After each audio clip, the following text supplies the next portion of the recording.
Shalom, family. Good to see you all here. Hope you're doing well.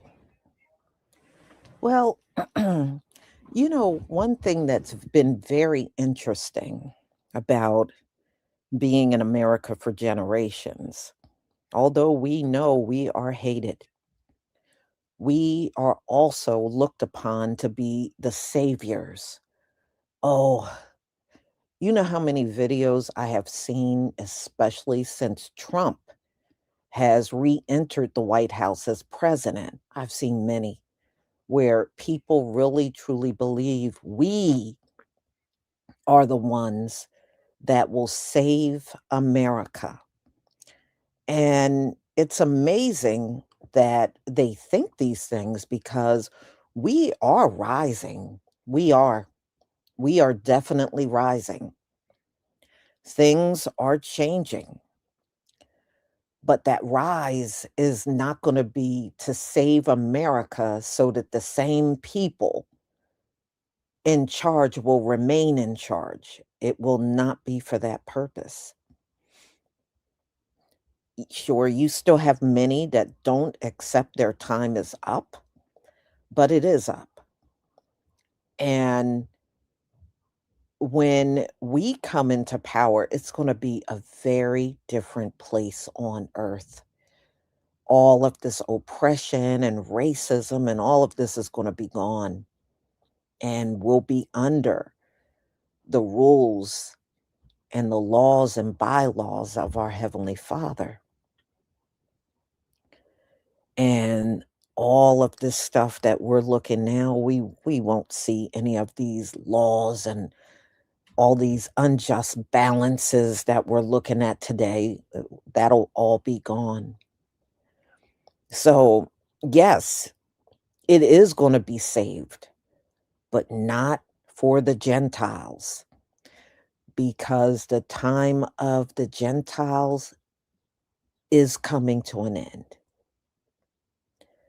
So it's interesting just to hear people talk like this because it kind of reinforces that we are the group that everybody looks to, because they see that power even in our diminished state. They see that power within us. They do. So let me go ahead and share my screen so we can get started.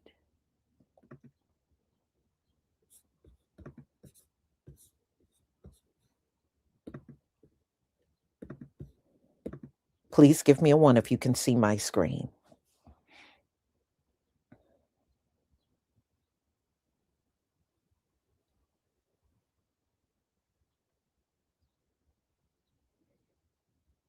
Thank you.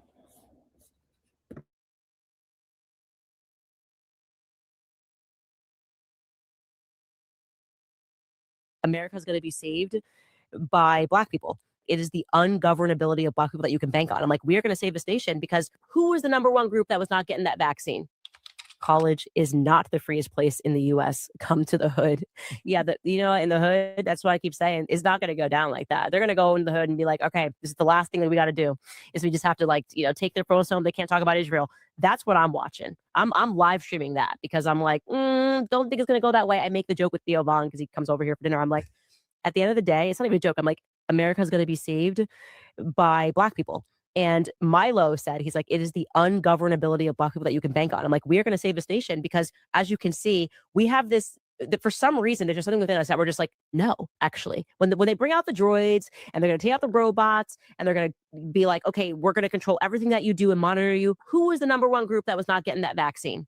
You're welcome. Yeah. You are so welcome that you can always bank on the ungovernability of Black people, because at the end of the day, we're like wired toward freedom, and we'll be like, okay, you're doing too much, government. Whoa. We're not getting that vaccine. They were like, we'll buy you Nikes, we'll buy you ice cream, we'll get you tickets to see DJ this or whatever. And Black America was like, Now y'all looking at us like, man, only y'all can save the country. Only y'all can speak out against this. Only y'all can speak out against that. Why would we want to speak out against it? See, that's another thing that backfired against you. Why would we want to speak out against your system getting destroyed? The system that tried to tell us it was unprofessional for us to wear our natural hair, the system that called everything we do ghetto until they can motherfucking take it over and claim it as theirs. See, y'all did too motherfucking much. The system that try to get other fake black tethers to come over here and play stereotypical roles in movies and get fake black tethers to be our leaders and destroy our community with this bullshit. Now you want our help to preserve it, to say this shit? No, hell no. We celebrate. Same way when fake Queen Elizabeth, when she motherfucking passed forms and motherfuckers was celebrating and y'all couldn't understand the shit. Like, did y'all really think motherfuckers was not performing, being proud of this shit over here? What the fuck is it for us to celebrate out of this fake American dream? Why would we celebrate it? I just need to understand that. You know, that's kind of the roaches and raid thing, ain't it? So y'all thought because niggas was over here performing to get by that we actually like this, y'all should know it's in our nature to rebel against the BS. Like, and now y'all suffering the same shit as a group because people done got more conscious. So now they done turned up the heat. Now a lot of y'all got that special 2020 medicine just like the blacks. A lot of y'all eating this food that's tainted just like the blacks. Just drinking this water, breathing this air that's tainted just like the blacks. Now y'all got an epidemic, the fin, like we had ours. Yeah. Not all of the single mom stuff. Now I didn't hit y'all. Yeah. Everything y'all to try to throw in the mix to fuck us over, y'all getting it full-fledged. Yeah. You try to put all this bullshit in our culture. You had the small hats trying to influence our culture. Not realizing we set the culture. So now all these other groups is following us. And it ain't just white tea. All you other groups that hated on us and that was racist against us is backfired now. Not all you women want us. Black men, I think we need you. I think America needs you. Okay? And I know it's unfair after everything this country's done to you to ask you to save it, but I think you're the only people who can. In the words of Damon Wayans, no. No. This is y'all's mess that y'all made. So this is your big pile of shit to clean up.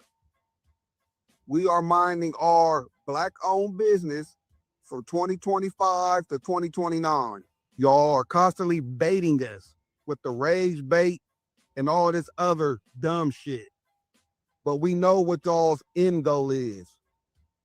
That's to destroy us. And as soon as we respond, that's going to give y'all the authority to try and end this. And history shows that's what it's always been about. So to my people, in this time of us minding our business, continue to prepare. There's only one thing that's going to save this country from itself. Same thing that always saves this country from itself. And that is African Americans.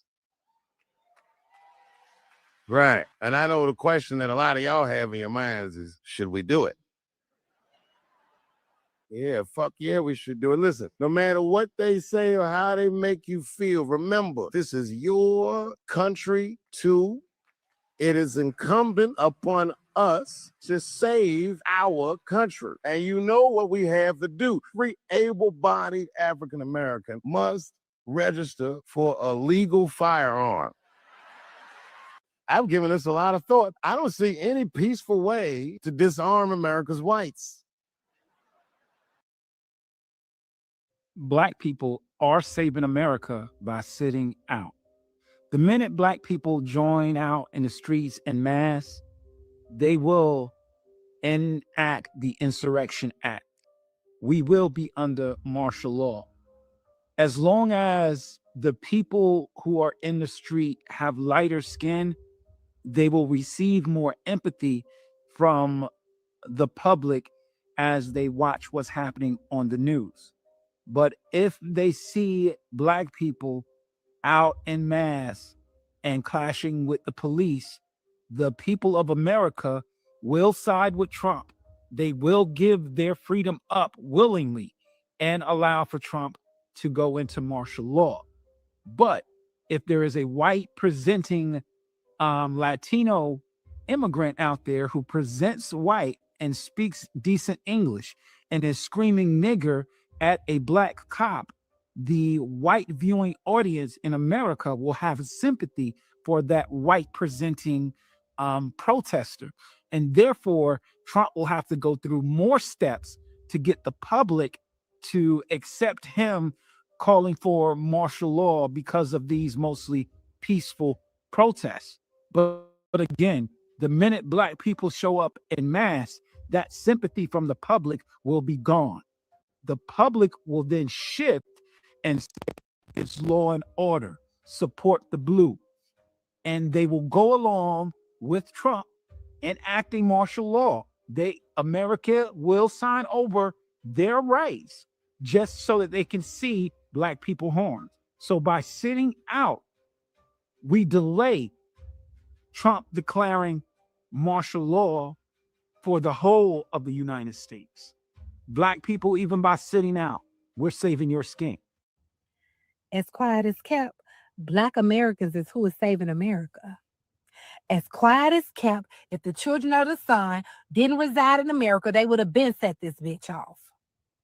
Why do you think that they don't allow us to leave at one time, that they don't like us all grouped up together? We can't all be in the same nothing. Same town, same nothing. Especially if we got some money. Why the celebrities don't even live next door to each other? They got all this money. Why they don't have their own community? Dave Chappelle bought a community, but it was amongst white people. Okay. ICE is going door to door. Black American folks, you better come out in the street and you better help us protest this fascist regime, or you're going to be next. You're going to be next, Black American folks, if you don't come out and help us. I see all of these videos online from other minority groups and white folks trying to scare and chastise Black Americans into going out in these streets and protesting ICE and this fascist regime. When on November 5th, 2024, everybody else told Black American folks, fuck you. We don't care that you warned us what would happen. We're going to vote against our own best interests, and we're going to put the felon in chief back in office. Screw you. Okay. Black Americans said, we're done, especially the 92%. Now, the monster that you all made is biting you in your ass. And you're scared and terrified, especially white America, after that white ICE agent unalived that white woman. You realized, oh no, you mean to tell me our complexion is no longer our protection? Absolutely not. And so now you're turning towards Black Americans and demanding and trying to shame us into going out in these streets with you to protest when all you had to do was to join us in the voting booth on November 5th, 2024, and vote for the highly qualified Black woman. But you all didn't do that. All of this could have been avoided. So we Black Americans are collectively telling you all, fuck you.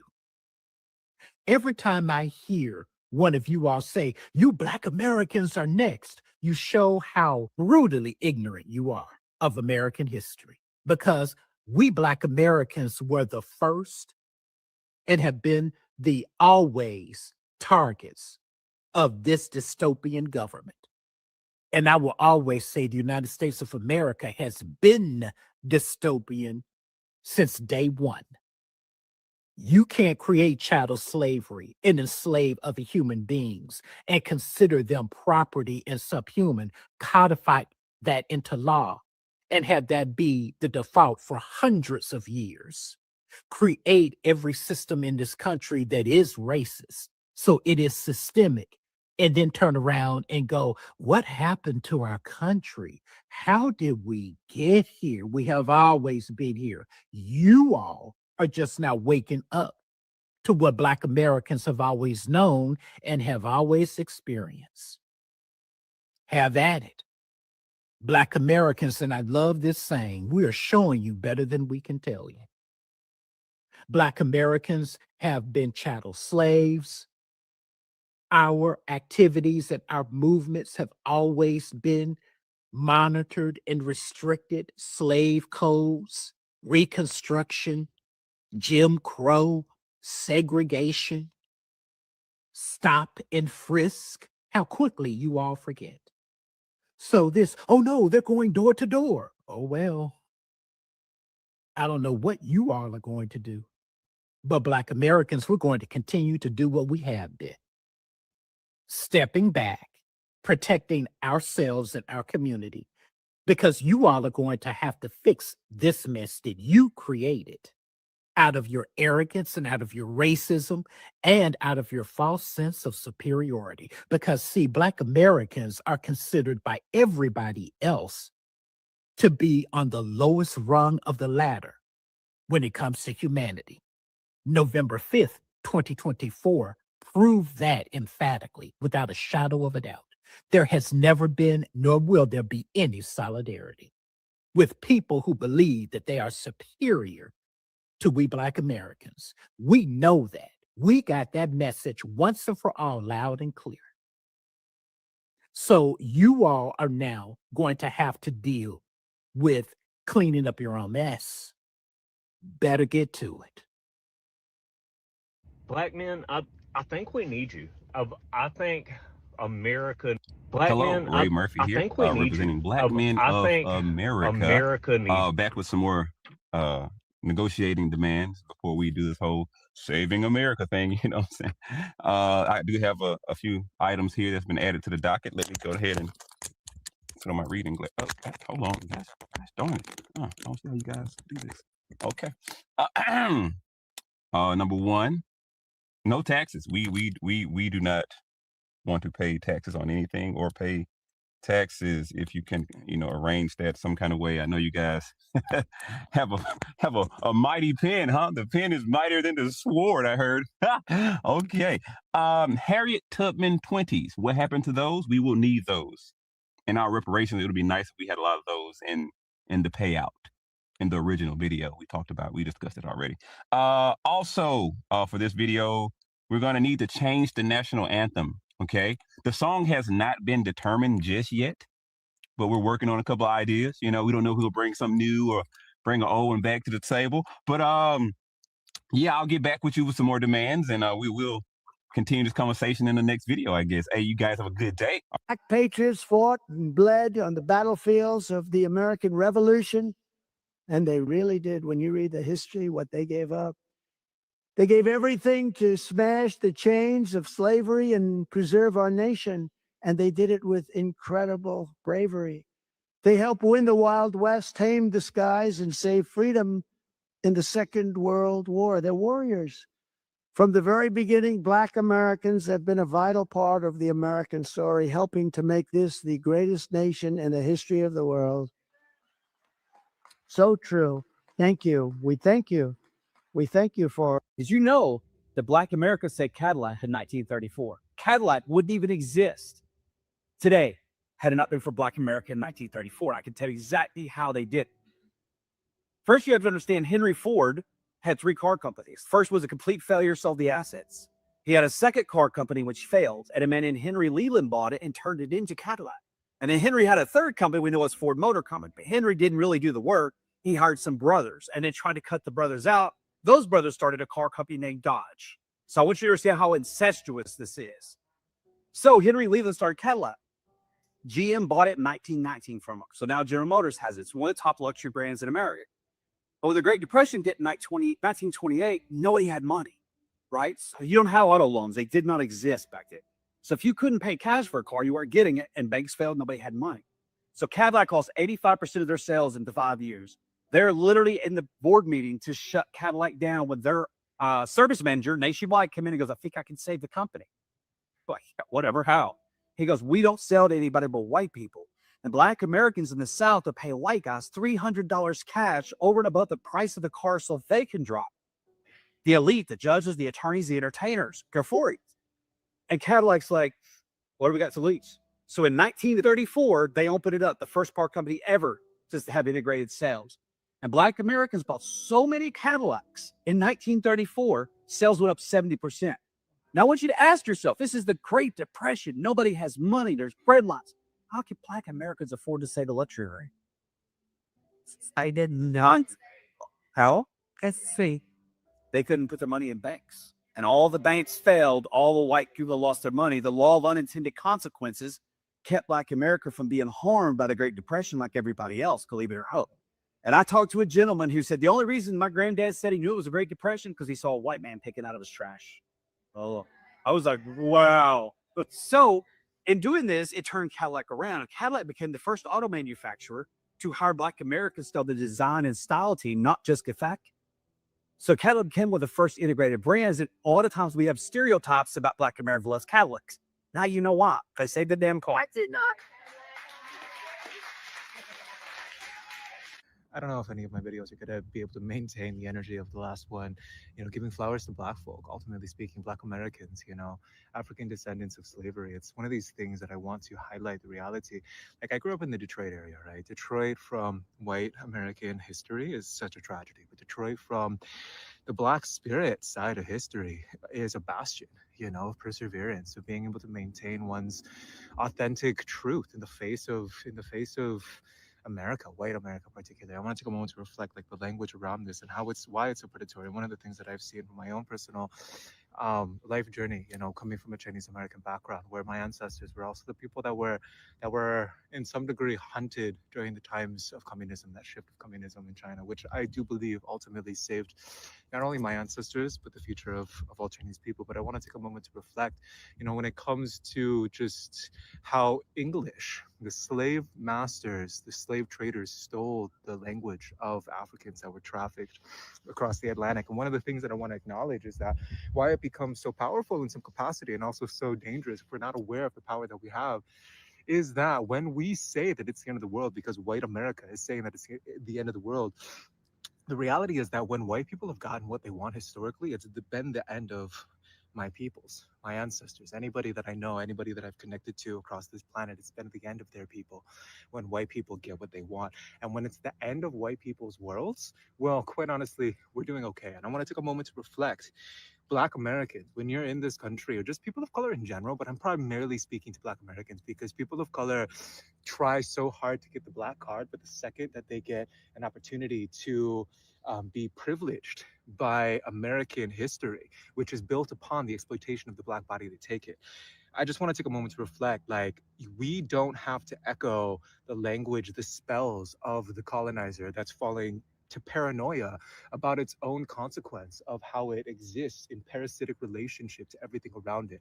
When white people are saying it's the end of the world, we can sit back and be like, welcome to ours now. And that's what it was 400, 500 years ago as well. The end of their world is just us coming home to each other, to introducing ourselves to each other without them being in the room, making us unnatural.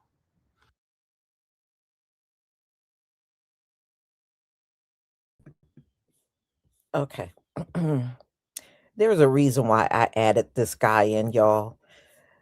I'm just floored at how so many groups want to address us now. So many groups want to talk to us, whether it's directly or indirectly. I have never, literally have never seen it this much in my lifetime than over these past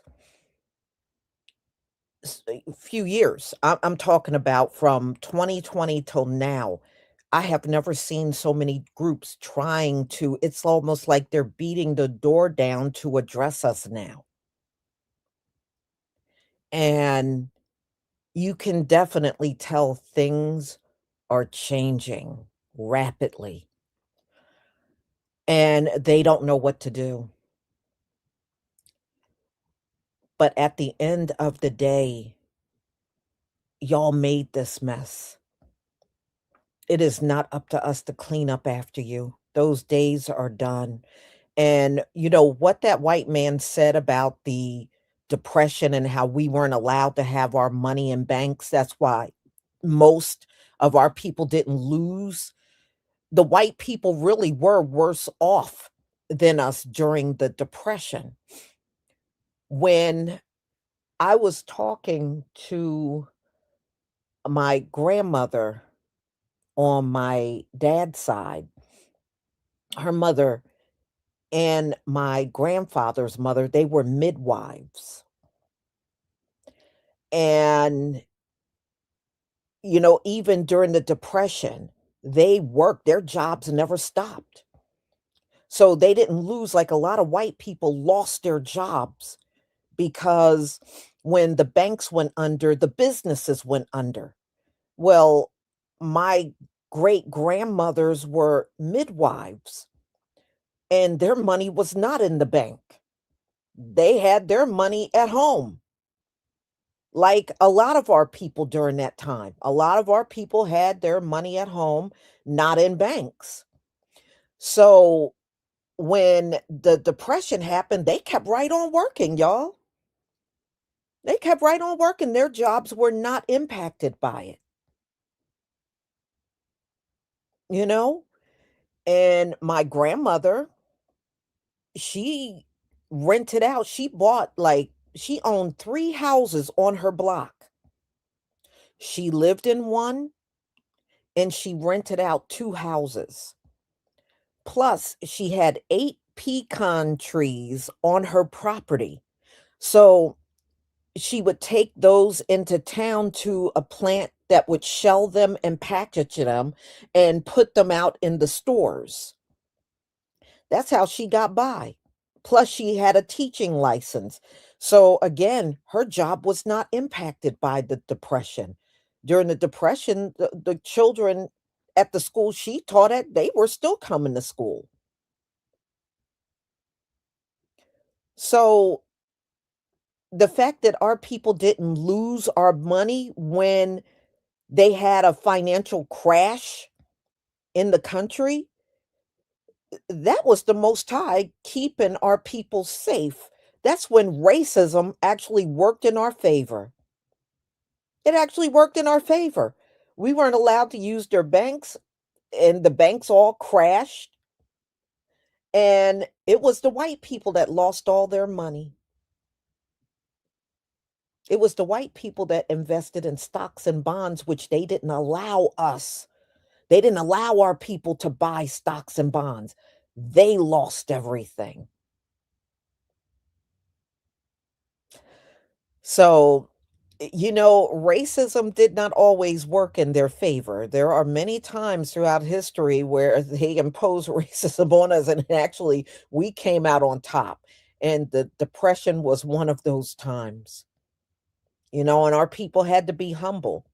You couldn't just bust out there with all your money and show everybody you had more money than white folks. No, you had to be humble. You kept that stuff at home. You didn't tell them. They didn't even know. Most of them didn't even know that our people were sitting on their very own stash up in their houses. They didn't even know.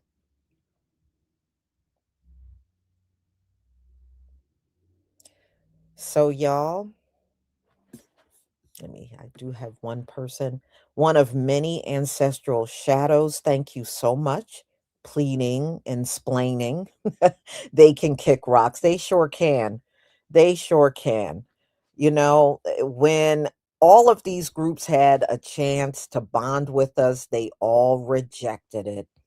So now that ICE is on their ass and things are not going so well for white people anymore, it's like everybody is trying to pull us on their side now. And it's like, we're like, leave us alone. We are sitting it out. We already told you we're not getting involved with what's going on. Leave us alone. For real. You know? Hey, Cap, how you doing? Good to see you. Thank you for the added knowledge. Pray for your speedy recovery. Thank you so much. And again, it's really good to see you. I haven't seen you in a while. Okay, one of many. Hold on one second here.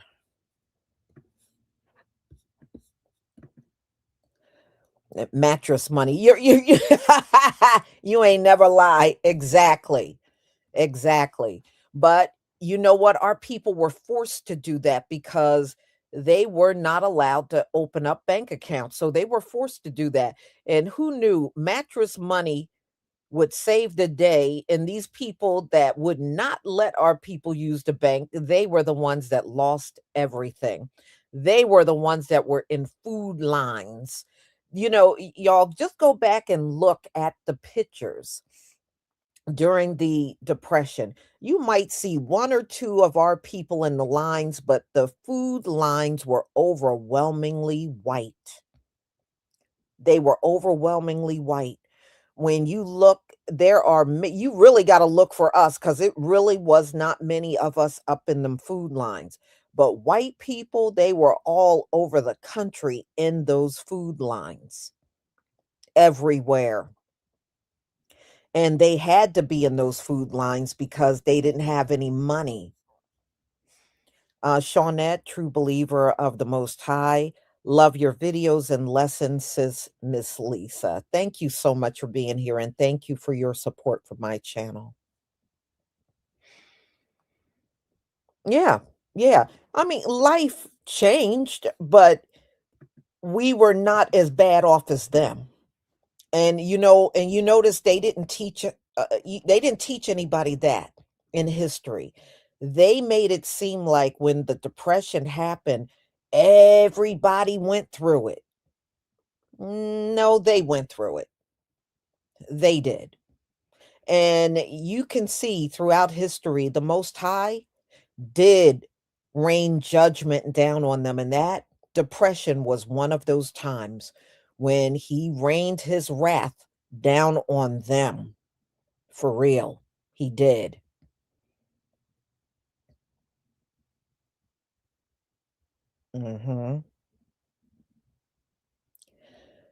So, y'all, I'm going to go ahead and conclude. Thank you so much for being here. Thank you for your time, your attention, your prayers.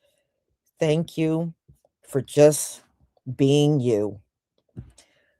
So I'm going to go ahead and conclude. If I do have another live, it's going to be a little later, like more like around 6 o'clock. So y'all enjoy the rest of your afternoon, and I will see you soon. Shalom, family.